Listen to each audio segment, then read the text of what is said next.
नमस्कार दोस्तों, मैं हूं आपका होस्ट और दोस्त आरजे शशि सालवानी। आपका स्वागत है मेरे इस एपिसोड बॉलीवुड कैप्सूल में। आज हमारे बीच एक ऐसी एक्ट्रेस उपस्थित होने वाली है जिनकी जिंदगी एक्टिंग तक सीमित नहीं है। ये एक डॉक्टर भी हैं। डॉक्टर में अगर स्पेसिफिकली मैं बात करूं तो ये साइकियाट्रिस्ट एंड साइकोलॉजिस्ट हैं, एक मॉडल भी हैं और एक एक्ट्रेस भी हैं। इन्होंने शाहरुख खान जी के साथ पहली में काम किया। इन्होंने मल्टी स्टार कास्ट फिल्म दे दनादन, जिसमें अक्षय कुमार, कटरीना कैफ, समीरा रेड्डी ऐसे बड़े बड़े दिग्गज एक्टर्स थे, इन्होंने उसमें काम किया। दे दनादन मूवी के डायरेक्टर प्रिया दर्शन साहब थे। इन्होंने श्याम राम से जी की फिल्म थी एक धुन द फॉग, उसमें भी काम किया। बेहद खूबसूरत अदाकारा आदित्य गोवित्रिकर हमारे चैनल रेडियो उड़ान पर। क्या हाल चाल आदित्य जी? बहुत मजे में हूँ। थैंक यू शशि जी, मुझे यहाँ पे बुलाया आपने। Okay, okay. तो just question is this ma'am कि क्या आपने बचपन में सोचा था कि एक्टिंग को ही एज अ प्रोफेशन बनाना है? बिल्कुल भी नहीं, क्योंकि मुझे हमेशा से ही मेडिसिन करना था, डॉक्टर बनना था और उसी पाथ पे मैं चलती गई। मुझे क्योंकि मेरे पिताजी ने मुझे बताया था, कहा था मुझे, वार्न किया था कि अगर तुम्हें मेरिट पे सीट नहीं मिलती मेडिसिन की तो मैं डोनेशन तो नहीं दूँगा। तो अपने आप ही तुमको मार्क्स लाके मेरिट पे ही एडमिशन लेनी है। तो उस हिसाब से मैंने पढ़ाई की, उस हिसाब से पूरा पूरा प्लानिंग किया था।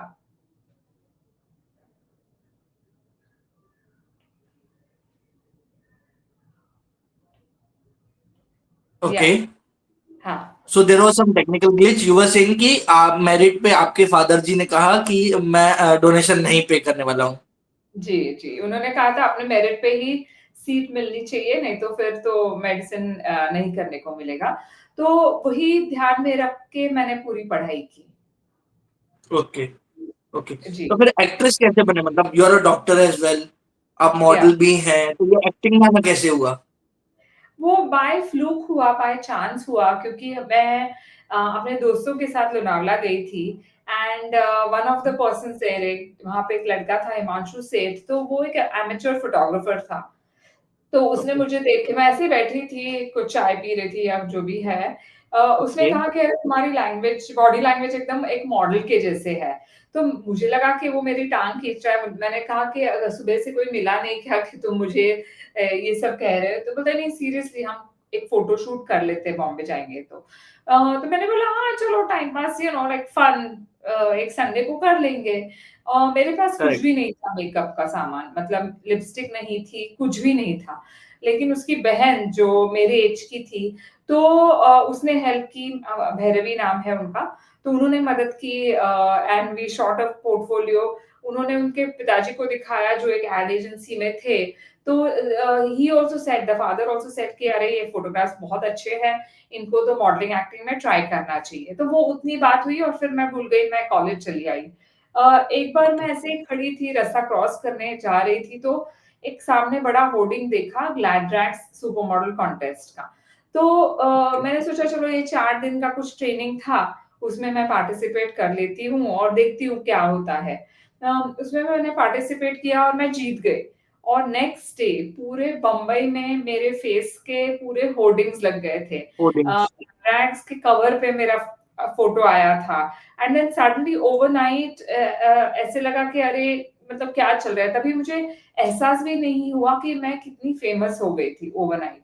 um, तो उसके बाद में एड फिल्म्स का ऑफर आना शुरू हो गया था, म्यूजिक वीडियोस के ऑफर आने शुरू हो गए थे, फिल्मों के ऑफर शुरू हो गए थे।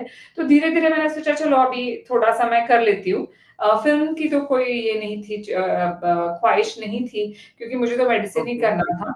लेकिन एड फिल्म्स वगैरह क्या था कि 1 दिन, 2 दिन, 3 दिन आप शूट करो और फिर आप वापस आ सकते हो काम पे।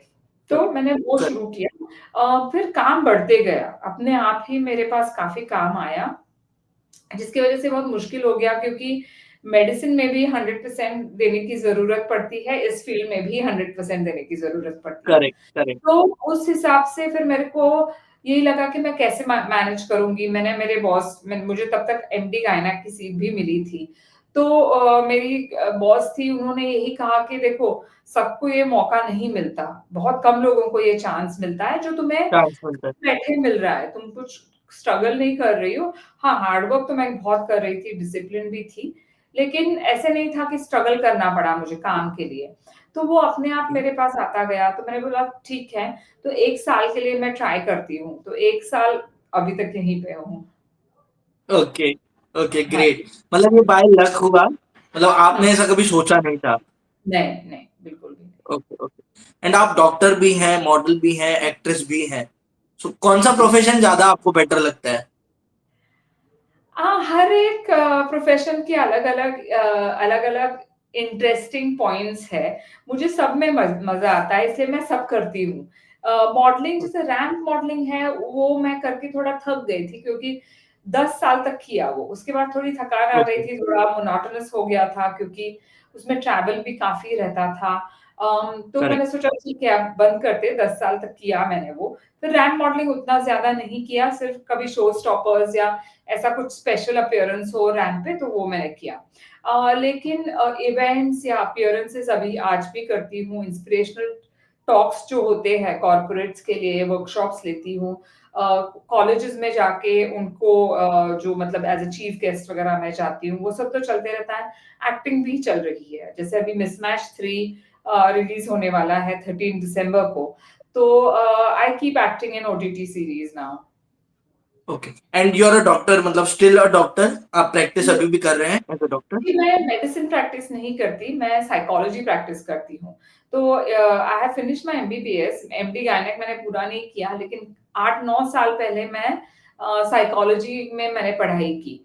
तो उसमें मास्टर्स इन साइकोलॉजी की डिग्री प्राप्त की, ये मैंने हार्वर्ड यूनिवर्सिटी से की। इसके अलावा Tata institute of social sciences जो एक बड़ा very, very highly esteemed and respected institute है करेक्ट, बम्बई में, वहाँ से पोस्ट ग्रेजुएशन इन काउंसलिंग किया। So now I practice as a psychologist. Okay, okay, good Yeah. To hear. So how was your experience working with Arbaaz Khan ji, Sanjay Kapoor ji and Raveena Tandon ji in your movie Soch? जी, तो सोच मेरी first film थी, मैं जो हिंदी फ़िल्म थी जो मैंने साइन की। इसके पहले मैंने ओके, तमिल जो it became a very big hit in Telugu films with Pawan Kalyan ji. तो okay, this thing Soch was my first film that I signed and 16 December was the first Hindi film that released. हालाँकि सोच ओके। फर्स्ट फ़िल्म थी, थोड़ा वो second film as Hindi film वो मतलब release Soch हुई। बाद में रिलीज़ हुई। जी, जी, second film. ओके, Um, it was a very, very good experience shooting with all three of them. Arbaz and Sanjay Kapoor was very, very helpful. Raveena के साथ मेरा इतना काम नहीं था, साथ में हमारे हार्डली कोई सीन्स थे. But she was lovely. She was also very, very sweet. लेकिन अरबाज एंड सो इसके साथ संजय के साथ बहुत बहुत मजा किया. Okay, okay. आपकी एक और मूवी थी धुन the fog with Shyam Ram से। उसमें Yeah. शायद आप एक फादर को भी, एक फादर, मेरे को जितना याद है, जितनी मैंने मूवी देखी है, तो आप एक फादर को कहती है ये मेरे साथ गलत क्यों हुआ, शायद आपको बरी किया जाता है वो कैरेक्टर को। तो उसमें Yeah. आपका एक्सपीरियंस कैसा था and how was working with late Shyam Ramsay ji? Gee, it was wonderful because the genre that they Ramsey brothers उन्होंने जो मतलब they were very very good at what they did, right? वो हॉरर जॉनर जो correct, था वो उन्होंने बहुत अच्छा उसमें एस्टेब्लिश हो गए थे। हालांकि ये हॉरर नहीं था, ये थ्रिलर था। तो थ्रिलर काइंड ऑफ बहुत मूवी। हाँ, कम कम लोगों को पता है कि इसमें इरफान जी भी थे, लेट इरफान इरफान जी जी। थे। Yes correct, yes, so correct. He was a villain and उनकी भी शुरुआत ही थी, उन्होंने तभी काफ़ी ऐसे फ़िल्म्स की थी, लेकिन he was not that well known at that time. हाँ, मतलब तभी क्रेडिट भी इरफान से नहीं, इरफान नाम से दिया था, इरफान खान नहीं था तभी। नहीं, मैंने नहीं, देखी है ये तभी मूवी। हाँ, हाँ जी, हाँ जी।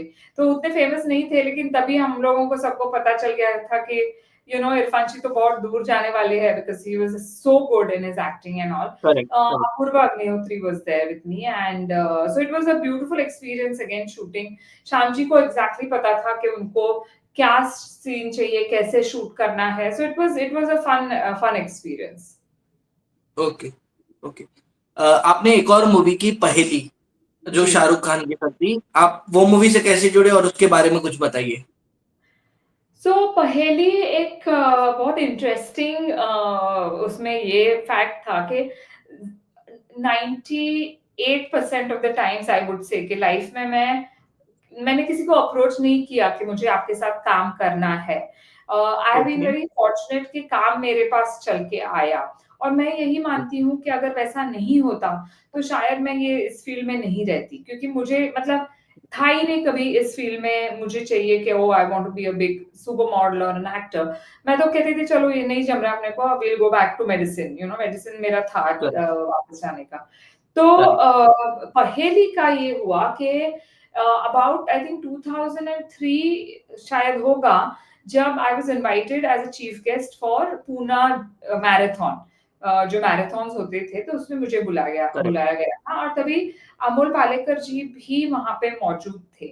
And we got talking and he told me he is doing this film. So I said please Amol ji, मुझे शाहरुख के साथ काम करना है एक फिल्म में, चाहे तो आप मुझे एक पेड़ का रोल ना क्यों ना दो, लेकिन मुझे प्लीज आप देखो कुछ होता शाहरुख है खान से, हाँ। तो।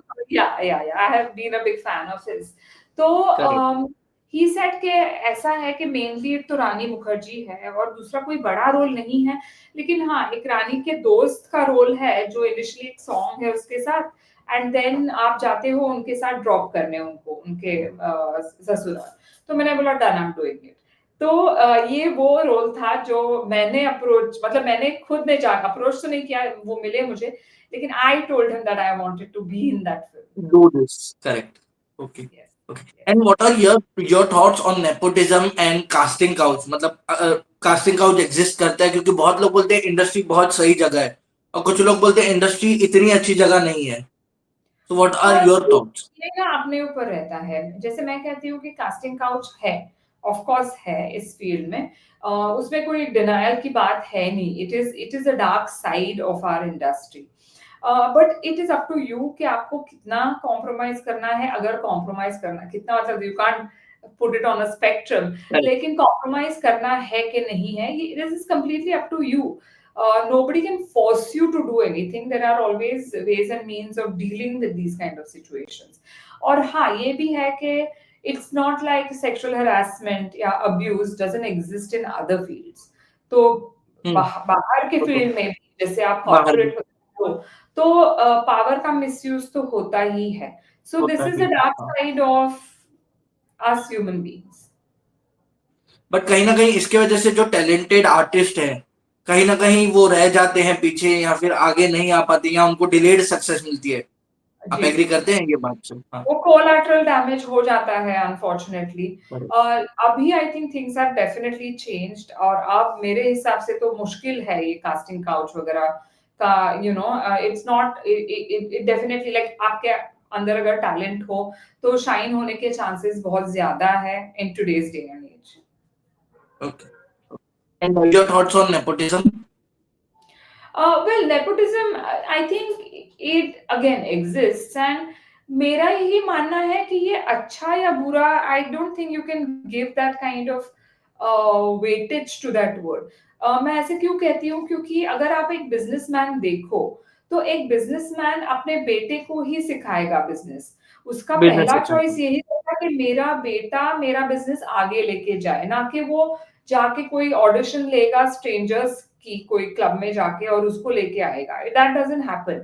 और if Correct. I am a doctor and my son is also a doctor, तो आई विल वांट कि my clinic should be handed over to my doctor, to my son और Correct. My daughter, right? तो Correct. ये तो मतलब एक parent की ख्वाहिश होती ही है कि मेरा बेटा या मेरी बेटी, मेरी लेगेसी, अगर if the child wants to take it forward तो उसको ही जाएगी। तो इसमें नेपोटिज्म की बात नहीं है। लेकिन हाँ एक नेगेटिव जरूर है कि इसमें जो नेपो किड्स हैं उनको चांसेस जरूर ज्यादा मिलते हैं, उनको वो ज्यादा हेड मिलते हैं। स्टार्ट मिलता है। This is a fact. तो हेड स्टार्ट तो मिलता है, लेकिन इफ नसीब नहीं है या टैलेंट नहीं है तो वो वहीं तक जा पाते हैं, उसके आगे नहीं जा पाते। तो करेक्ट। वो एक, मतलब it's like you can't be black and white about it कि हाँ ये ऐसा है और ये ऐसा है, इसमें बहुत सारे शेड्स हैं। Okay. Okay. And how do you see AI, artificial intelligence को आप कैसे देखते हैं, and is it a threat to industry and like human workforce? 100%। क्योंकि मेरा तो यही बिलीफ है, जब मैं सोचती हूँ कि एक पूरी फिल्म एक टेबल पे बन सकती है, You don't need Correct. anything. You don't need a script writer. You don't need music. You don't need artists. You don't need editor. AI सब कुछ कर लेगा. जरूरत सिर्फ ये है कि वो बंदा या बंदी जो बैठ के ये सब पुट टुगेदर करे. So definitely in long term this thing ये threat है हम सब artists को. Okay. And what are your thoughts on negative and violent movies like Mirzapur, Gangs of Wasipur? कहीं ना कहीं आपको लगता है कि इसका जो इफेक्ट है वो नेगेटिव होगा यूथ पे या हमारी आने वाली जनरेशन पे, सोसाइटी पे? डेफिनेटली, क्योंकि जब आप कोई भी वायलेंस या नेगेटिविटी देखते हो तो उसका इम्पैक्ट हमारे साइकी पे जरूर होता है. But correct. That doesn't mean कि ये फिल्म्स बनेगी नहीं. क्यों? क्योंकि correct. A human being, human mind has negativity in them. मतलब हम अगर 60 to 70% थॉट्स, 60 to 70,000 थॉट्स हर रोज सोचते हैं, तो उसमें से अबाउट 70 to 75% नेगेटिव होते हैं, राइट? क्योंकि ओके. वो एक हमारे human being, the way we are built, ये एवोल्यूशन वाइज हम ऐसे ही बिल्ट हैं. तो जैसे आप न्यूज़ देखो या न्यूज़पेपर्स देखो, उसमें ज्यादातर तो नेगेटिविटी ही होती है, क्योंकि उसमें नेगेटिविटी है, क्राइम न्यूज कुछ, ज्यादा है. हाँ, अगर सब अच्छा-अच्छा लिखा तो कोई पढ़ेगा नहीं, कोई देखेगा नहीं. तो वैसे ही फ़िल्मों का है. तो one can't really blame the producers और डायरेक्टर्स कि अरे नेगेटिव फ़िल्म्स मत बनाओ, क्योंकि वो तो नहीं होने वाला. क्योंकि जब तक ह्यूमैनिटी चेंज नहीं होगी कि हम सिर्फ पॉजिटिव पॉजिटिव पॉजिटिव बन जाए, तो तभी सब पॉजिटिव होगा, तब तक तो होगा. लेकिन हाँ, बहुत ज़्यादा उसमें दिखाना violence, I don't know whether that is required personally. Correct. Correct. And being a psychologist, जैसे अब क्राइम पेट्रोल है, सावधान इंडिया है, बहुत सारे और अलग अलग सीरियल्स है, कहीं ना जी, कहीं मैं देखता हूँ कि बहुत नेगेटिव इम्पैक्ट होता है एक माइंड पे. तो ये जी. या मतलब ऐसे दूर रहा जाए इन सीरियल से, what is the way out कि पॉजिटिव कैसे रहा जाए, यहाँ सीरियल से दूर रहा जाए, नेगेटिव कंटेंट से दूर रहा जाए, और like how it is? Preferably yes, लेकिन वो लाइक आई सेड कि वो पॉसिबल नहीं होता. कई लोगों को वो देखना होता है एंड दे आर इंटरेस्टेड, दिलचस्पी होती है. So my recommendation is don't see it in the evenings. Like सोने से पहले मत देखना. देखना ही हो तो दिन दहाड़े आप दोपहर को या सुबह को या ऐसे कभी देख लो. क्योंकि क्या होता है कि रात को जब हम सोते हैं तो दिन के पूरे इवेंट्स होते हैं, तो उनका हाउसकीपिंग होता है हमारे दिमाग में. तो closer to the sleep time जब आप नेगेटिव ये करते हैं, तो आपने देखा होगा अगर आप बहुत वायलेंट फिल्म या नेगेटिव फिल्म रात को देखते हो, तो हमारी नींद डिस्टर्ब रहती है.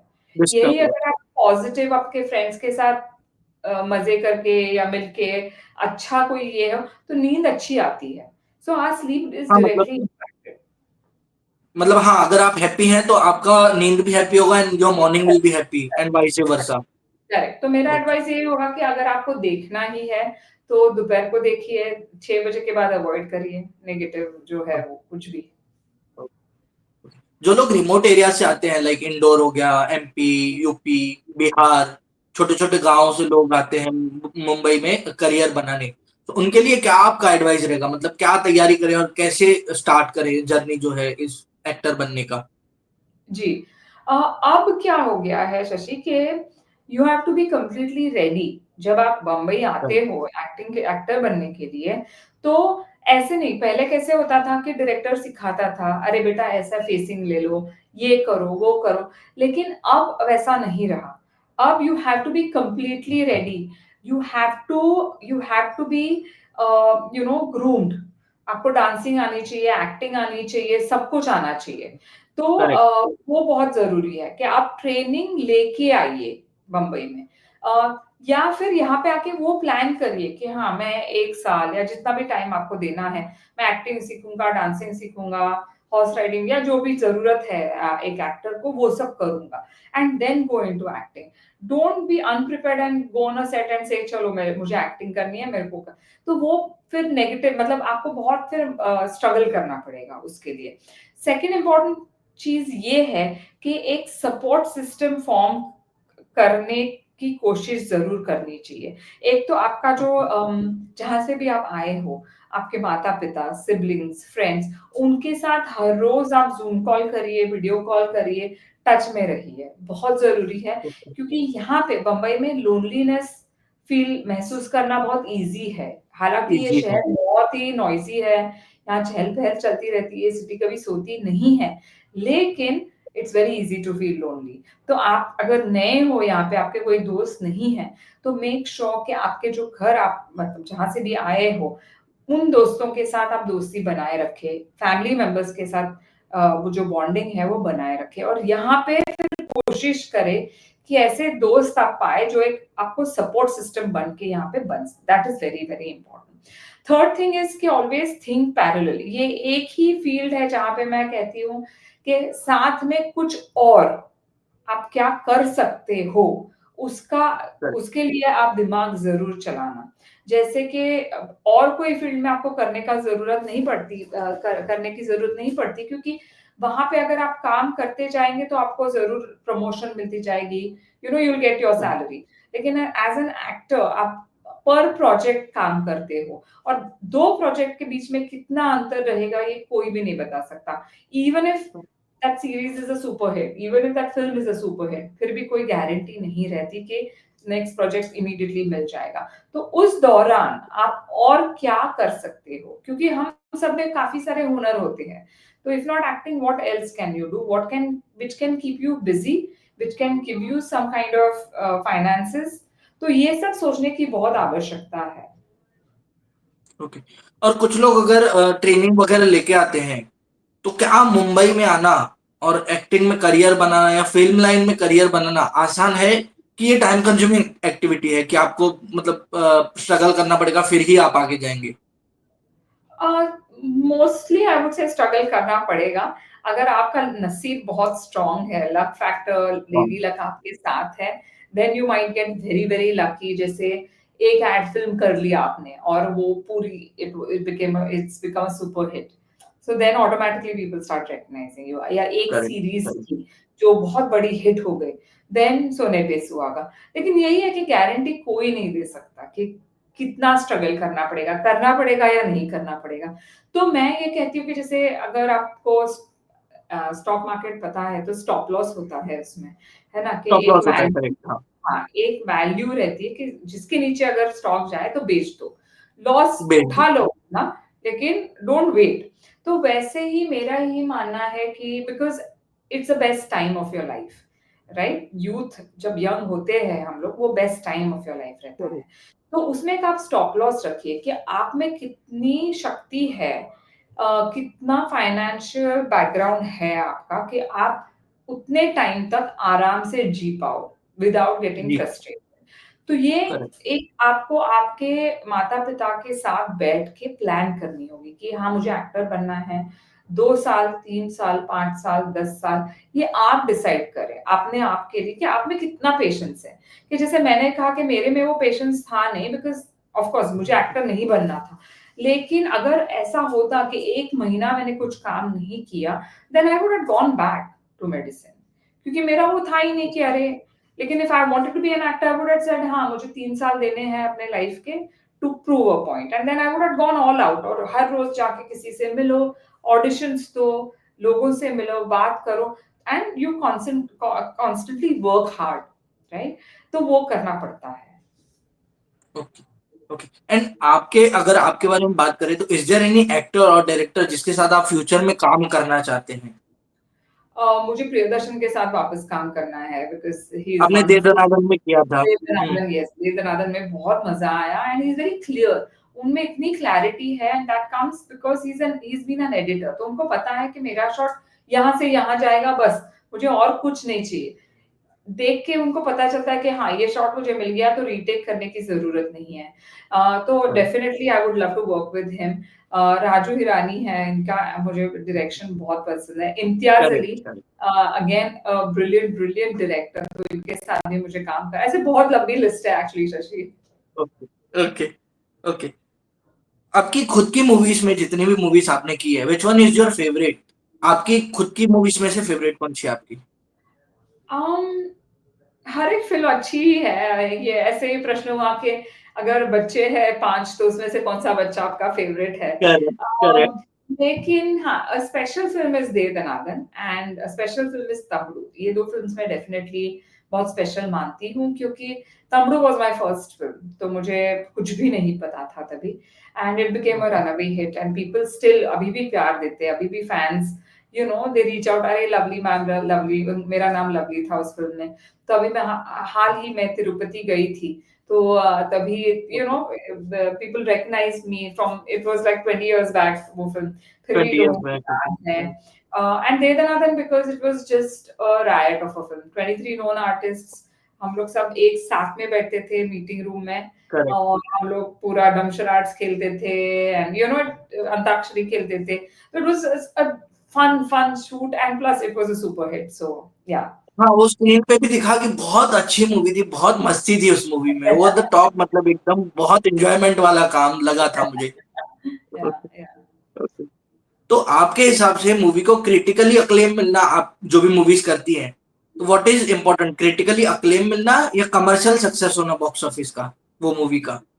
आई थिंक एज एन आर्टिस्ट अगर आप पूछे तो दोनों की ही उतनी ही जगह है लाइफ में। मैं ऐसे कहती हूँ कि वो एक, मतलब जैसे पानी और नमक हो, तो ये दो चीज वैसी है। दोनों फॉर एन जरूरी। हाँ, आर्टिस्ट दोनों की उतनी ही जरूरत है, कि सिर्फ करेक्ट। एक कमर्शियल सक्सेस मिलता गया तो कहीं पे ऐसे लगता है कि यार क्रिटिकली अक्लेम मिलना चाहिए, एंड वाइस वर्सा। बट कहीं ना कहीं अगर हम आज का सिचुएशन देख रहे हैं, तो आज कॉर्पोरेट जो है मूवीज में आ गए हैं, सो दे आर मेकिंग, मतलब मूवी मेकिंग को ऐसे कर दिया है कि पैसा कमाना है सिर्फ, इससे आर्ट का कोई मतलब वैल्यू डिग्रेड होता जा रहा है। तो आपका क्या थॉट है कि पहले इंडिविजुअल मेकर्स होते थे तो अच्छी फिल्में बनती थी, अब कॉर्पोरेट्स आ गए हैं तो फिल्म। हम्म, हाँ, लेकिन ऐसा भी है कि उस इसमें उस एटीट्यूड से पैसा भी नहीं बन रहा है और आर्ट भी नहीं बन रही है। करेक्ट, करेक्ट, कितने करेक्ट। कम फिल्म्स है जो सुपर हिट्स हो रहे हैं, as oppose to OTT films, जिसमें बहुत अच्छी फिल्म्स बन रही है, बहुत अच्छी स्टोरीज कंटेंट बन अच्छा है ओटीटी पर, करेक्ट, रही है। हाँ। तो today's day and age I think audience को कंटेंट तो चाहिए, मतलब आप उतना सिर्फ एक गर्ल मीट्स बॉय करके जो स्टोरी बनाएंगे तो नहीं चलेगी। कुछ ना कुछ तो अलग चाहिए आज के डेट में। इंटरेस्टिंग चाहिए, the way it is shot, या एक्टिंग अच्छी होनी चाहिए। So it can be very simple story, लेकिन उसमें अगर कुछ ट्विस्ट हो कि ब्यूटीफुली शॉट, तो वो भी एक अट्रैक्शन बन सकता है। ओके। एंड आप दे दनादन मूवी के बारे में बताइए, इतनी बड़ी star cast, like Sunil Shetty साहब, अक्षय कुमार, प्रिया दर्शन की फिल्म थी, उसमें नेहा धूपिया थी, तो हाउ या was your experience working with all these legends? और इट वाज वंडरफुल, और यही हुआ जैसे मैंने पहले मेंशन किया कि हम मीटिंग रूम में बैठते थे, उसका कारण ये था कि ये फिल्म शूट हुई सिंगापुर में। हम लोग जहाँ पे रह रहे थे, जिस होटल में रह रहे थे, वहीं पे शूट हो रहा था, तो हमारी सबकी रूम्स वहीं पे थी। तो फर्स्ट डे को क्या हुआ कि हम लोगों ने शूट शुरू किया, एंड देन सर सेड हाँ अभी ब्रेक, ब्रेक मतलब now I need only these two artist, बाकी के सब आर्टिस्ट अपने रूम में चले गए। रूम में उसके चले बाद गए। का जो शॉट था, वो करने के लिए प्रियदर्शन को इतनी तकलीफ हुई, क्योंकि बाय द टाइम एडीज जा जाके सबको बुला के, जो असिस्टेंट डायरेक्टर से, वो जा जाके सब आर्टिस्ट को बुला के लाने में बहुत टाइम वेस्ट हो रहा था। तो प्रियदर्शन ने यही सोचा कि नहीं, ये नहीं हो सकता, every time the artist can't go to their rooms and then come back. तो उन्होंने कहा कि मैं मीटिंग रूम ले रहा हूँ, सब लोग यहीं पे रुकेंगे, जब तक मैं पैकअप नहीं बोलूं आप सब यहीं पे रुकिए, जिसका शूट होगा उसको मैं बुलाऊंगा। तो इस वजह से बॉन्डिंग बहुत अच्छी हुई, because we were sitting there only whole day. Okay.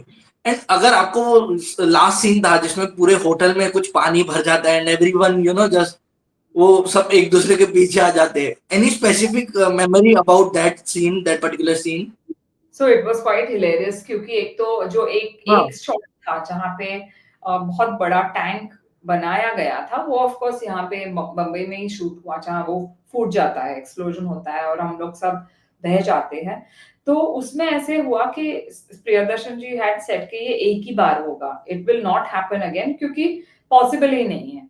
सो जब वो पानी ने हिट किया सबको, एवरीबडी लॉस्ट देयर बेयरिंग, मतलब पता ही नहीं चला कौन कहाँ गया है, कैसे गया है, हम बहते बहते चले गए। और उसके बाद एक शॉट है जहाँ पे I'll end up sitting on Vikram Gokhaleji's lap, you know, and then somebody is sitting on somebody's head, and वो सब of course planned था that part.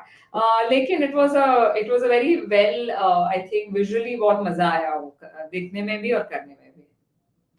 Okay and this comes to last question कि आपके future projects के बारे में बताइए. जी, तो मैंने हाल ही में डिज्नी हॉटस्टार पे लाइफ हिल गई नाम की एक सीरीज की, जिसमें लाइफ मैंने हिल गई. लाइफ हिल गई, हाँ. इसमें विनय पाठक जी है, कुशा कपिला है, दिव्येंदु है. So it was a very interesting series. इसके अलावा अभी मिसमैच 3 रिलीज होने जा रही है, जो रोहित सराफ और प्राजक्ता कोहली के साथ है. नेटफ्लिक्स पे है, वो 13 दिसंबर को रिलीज होने जा रही है. तो ये अभी अगली रिलीज है. इसके अलावा a very big project which is very close to my heart, जिसका नाम है मार्वेलस मिसेस इंडिया. एक मिसेस इंडिया का ब्यूटी पैजेंट मैंने प्लान किया हुआ है. This is for married women, divorced, separated या विडोड वुमेन. कोई भी इंडियन ओरिजिन की जो महिला होगी 18 साल के ऊपर, जिसे मिसेस इंडिया में पार्टिसिपेट करना है, तो वो मैंने प्लान किया हुआ है. 2 सीजन हो चुके हैं इसके, तो सीजन 3 की तैयारी अभी शुरू हो गई है. तो उसका मार्केटिंग, उसका पूरा मतलब प्लानिंग वो मैं ही करती हूँ, क्योंकि मेरा ही वो प्रोजेक्ट है. So that will happen in October 25. तो उसकी तैयारी तो एवरीडे, मतलब काम तो उसका चलता ही रहता है. Okay. So thank you very much for connecting with us. You are looking beautiful. Wishing you all the best, Aditi ma'am. Thank you so much, Ashiri. Thank you. Bye. Yeah. Bye. Bye.